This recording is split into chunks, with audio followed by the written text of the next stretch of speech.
Political পার্টির সাথে তারা সম্পর্ক স্মুথ করার চেষ্টা করেছে। এট দ্য সেম টাইম তারা জামাত ইসলামের সাথেও মিটিং করেছে এই বার্তা দেওয়ার জন্য যে আমরা নতুন ভাবে আগাতে চাই। তো বিএনপি একাধিকবার তারা বলেছে যে তারেক রহমান স্পষ্ট করেই বলেছেন যে আমার জনগণ সিদ্ধান্ত নিয়েছে ভারতের সাথে আমার সম্পর্ক শীতল থাকবে, এইটা মাখামাখি থাকবে না।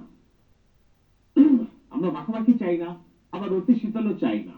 আমরা চাই একটা ব্যালেন্স সম্পর্ক, যেখানে ভারত তার ব্যবসা বাণিজ্য করবে বাংলাদেশের সাথে, আমরা ব্যবসা বাণিজ্য করবো ভারতের সাথে, কিন্তু সম্পর্কটা হবে পারস্পরিক শুদ্ধ হবে, চোখে চোখ রেখে যেন আমরা কথা বলতে পারি, এখানে দাদাগিরির কোনো সুযোগ নেই। তো সেই বার্তাটা বহু আগে থেকেই দেওয়া হয়েছে।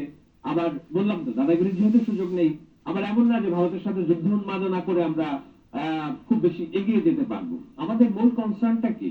আমাদের মূল কনসার্ন হচ্ছে আমাদের গরিব দুঃখী মানুষের ভাগ্য উন্নয়ন, 1.5 কোটি মানুষের কর্মসংস্থান, $1 ট্রিলিয়ন ইকোনমি, বৈদেশিক বিনিয়োগ, যেগুলো মানি আপনি আজকে দেখেন ঢাকা শহরের সব ছোট ছোট দোকান বন্ধ হয়ে যাচ্ছে, বিনিয়োগ নেই, ছোট ব্যবসায়ীরা পথে বসতে শুরু করেছে, একটা ব্যাংক থেকে পয়সা ইনভেস্টমেন্ট হচ্ছে না, ফরেন ডিরেক্ট ইনভেস্টমেন্ট এফডিআই নেই, সরকার